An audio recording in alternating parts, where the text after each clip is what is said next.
Well, I have an idea on that, and I wasn't around during that time. I was born in '69. Really? So I always used to make the joke is I didn't like the '60s and I got out immediately. Yeah. But recently, in the last 3 years, I've been looking back at it, and I at first I started to say a lot of these hippies gave up. But what happened in the '50s is people weren't listening to the children.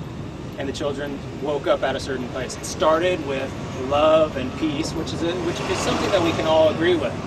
And then when you try and put love and peace into the universe and people aren't accepting it, then it goes to anger, and then it goes to violence. And then a lot of these hippies, these people that were involved in this movement, when it went to violence, they packed up. And I thought they disappeared and they were hiding, but some of them came into campuses and became instructors. Others planted seeds in the students that are on campus right now.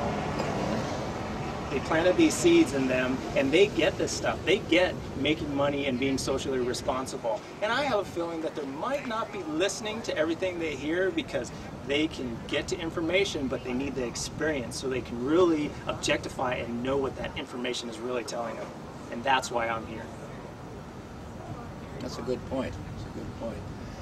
I think all of this really began right after World War II, when the GIs came back. They just fought a war, saw carnage beyond their wildest imaginations, friends being killed, and came back. They were not given to psychiatrists or psychologists before they just gave them a little pin and $300 mustering out pay and said, go out and make a living. Now these guys went out and they decided they were not going to let their children live the same kind of life. They were going to give them freedom. Well, they gave them too much freedom. Let me tell you something. I've got 4 children, and I'm very proud of all 4 of them. I mean, they weren't yes people. They would fight me tooth and nail, but they learned perimeters in which we have to live. You just can't be a loose cannon and live out here all the time. You've got to bring it in, okay?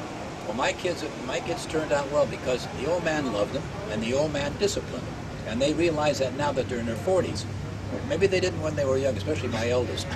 But they realize it now, and they're good citizens. They're not yes men. They're not yes women. They always weigh things before they make a decision on them, because the old man taught them that.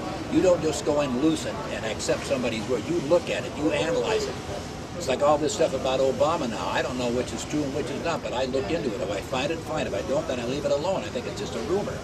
You have to learn to think that way. You just can't go in and figure, well, so-and-so said it, so I accept it. It's like a lot of the professors in college. I know kids that came in, well, from St. Augustine High School. I thought you know that. And they came back and told me that these profs were preaching all this business. And I said, how are they supporting? Well, they're not supporting it, just their own idea. And these young men, were so naive they accepted it. Why? Because Professor X was telling them that, and Professor X was a man of higher education, which doesn't prove anything. I know guys that graduated with 3 degrees and they're dumber than sticks, okay? Why? Well, perhaps because they didn't have experience. I don't have any idea, but they don't know a sock from a shoe. Huh? You understand? Exactly. Good. And a lot of times, and I am not against education, and I know that you're not against education. I'm not against education. Also.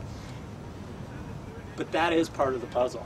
That education is part of the puzzle. That's right. But alone, when it is, I think there's too many people of Harvard that are telling us how we should live our life, and they don't have necessarily the experience. They just have some degree that we all agree. And Harvard, I am not mad at you. I throw a lot of people into this bucket.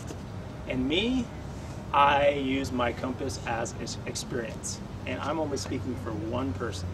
My company is one person, and it's only growing to this one person, and I collaborate with all different types of people, and I choose to come onto this campus and collaborate with many different organizations to give them a voice about what they see in the world and what they want in the world.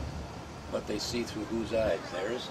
Through their eyes, just as long as it's with good intentions. And I'm not saying good intentions from any one philosophy, and it may just be good intentions when we get onto that day, as long as it's coming from good intentions, which is to make the world a better place.